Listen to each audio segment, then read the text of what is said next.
Hey guys, so I'm in the new apartment now. I've been here for a while. It's okay. I mean, there are some issues, but it's okay. But now there seems to be this weird tapping, and it was like all night last night, and it's still happening. I don't know if you're gonna be able to hear it, but hang on, I'll be quiet for a minute. I don't know if that's gonna pick up or not. I don't know where it's coming from. It's not the faucet. It's not coming from the bathroom. It's not coming from the kitchen. Um, I just don't know. Anyway, so I was at the nursing home today, and I went in to see my mom, and her roommate, because my mom has a roommate, and the roommate was trying to get, call me over. She has a hard time, she can't really communicate, but she tried to call me over, wave me over. She's a nice lady. Um, and I went and, I went to see what was going on, and she pointed to her bottom half, right? And apparently she was wet, right? She needed to be changed. Okay.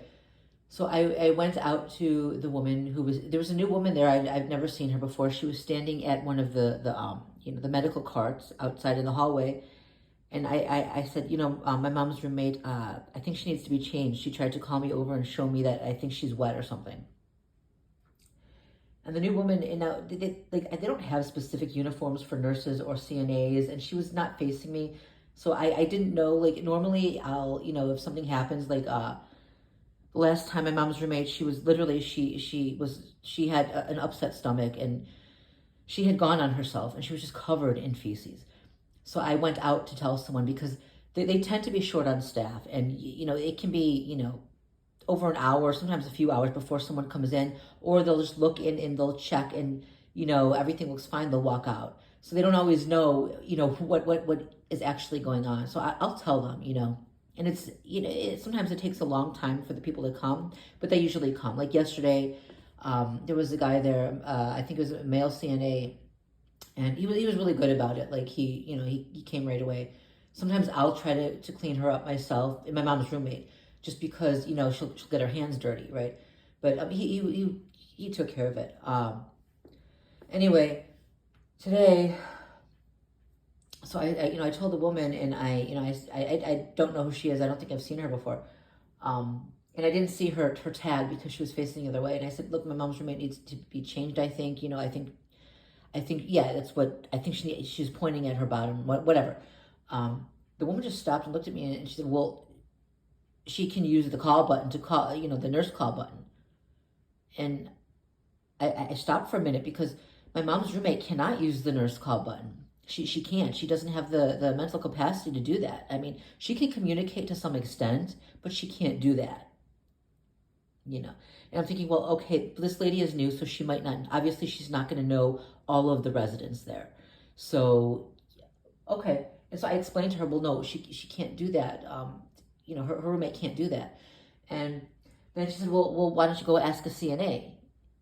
And she was looking at me like she was horribly offended and angry. And I stopped for a moment because I was taken back. And I said, well, I thought you were, I'm sorry, I thought you were a CNA. I didn't know. Because in the past, too, I would ask, like, if something was wrong, I would tell whoever was there, and they would get someone, right? But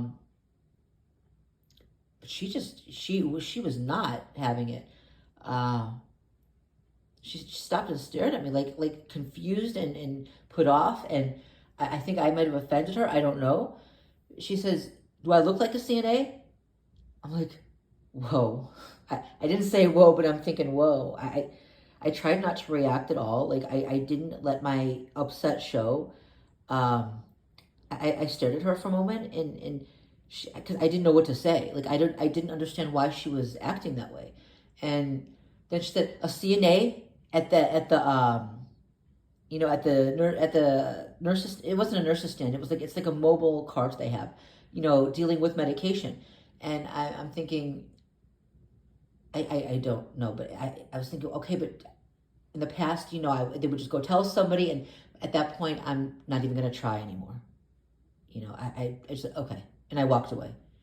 Um, and then she mumbled something as I walked away. So I went to the CNA, one of the CNAs, and the CNA Sometimes she's nice and sometimes she's not. Sometimes she's kind of cold, actually. And don't get me wrong, there are some really nice people there. Like there are some people there, some of the women who I'm so grateful are there. Like I would be so upset. Like it's better for everybody that they're there, right?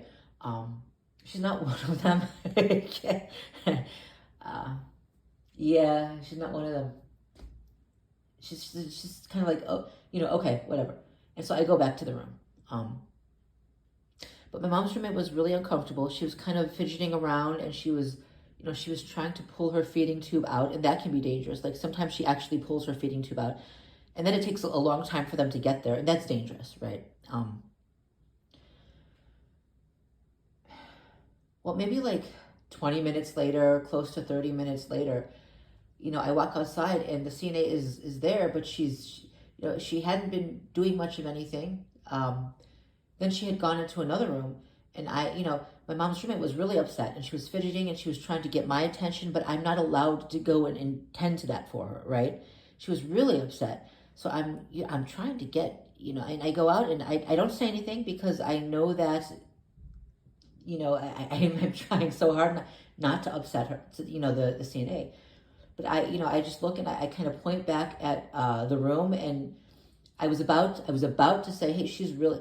I didn't get to say anything. The woman said, she'll have to wait, and she was really she really shouted me down. I won't say shouted, but forcefully, and it was like, don't you dare talk to me that way. I didn't say that, but I thought it. I'm trying, and I didn't react. I just walked back into the room. I don't want trouble to start there, and it's hard because I have to take that shit. And the thing is, like, I know they're busy, like they're short staffed. But if there's something wrong, they need to know because they can go for a long time without looking into the room, right? So just telling them, and making sure they understand, that's important. Because the reverse would happen too. Like if something was serious and I didn't tell them, or if I wasn't sure it was serious and I didn't tell them and it ended up being serious, then it would be, well, why didn't you say something? And that situation hasn't happened yet in the nursing home, but it happens to me all the time where I'm damned if I do, I'm damned if I don't. If I say something, people get mad. If I don't say something, people get mad. I always do the wrong thing in their mind. So I try to do the right thing, and it just, I don't know. Today wasn't a good day. Not to mention a few days ago, my mom, I got there, my mom was crying. She had kind of snot running down her nose. I think she had a little cold, and I actually had to tell them, like, because her nose was stuffy. And the night before, her nose was a little stuffy, and I said, I think she has a cold, and they said, oh yeah, okay, I'll tell someone. I'll tell the nurse. I'll tell the doctor. Someone. Got there the next day. Her nose is very stuffy. She's got snot running down it. So I clean her up, right? And I ask her why she's crying, and she's so unhappy. She's saying she wants to go home. And that breaks my heart because I wish I could take her home. So I go out and I tell them again, and I say, hey, I think she has a cold, and her nose was just, I just had to wipe her nose because it was, her under her nose was covered in snot. And they said, oh, yeah, okay, we'll tell someone. And then they came in and they got her some kind of cough medicine or cold medicine. But, like, I have to keep saying these things. Like, otherwise they don't take notice and they don't do anything. Like, I have to be there. Too, like, with the, like, her blanket keeps, if I don't say something, they won't get it. Like, when they take it to wash it. I've stopped doing her laundry at home now that that she's in the actual nursing area of the building. They've taken over the laundry now. So they will, they'll take it up and they won't bring it back. And they'll say, oh, it can take a few days, but it can be gone for weeks. And unless I finally bring it up and someone goes to and check to see where it is, she doesn't get it back.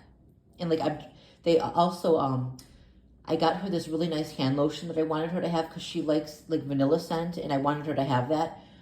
Someone stole it, and now they're trying to tell me, well, just don't bring her anything, because it'll get stolen. Apparently they don't do anything about things that get stolen. Like if she has her name written on something, they might look for it if it's added to inventory, but they don't add shit like that to inventory. And they said, well, maybe just don't bring her anything, just use what's there.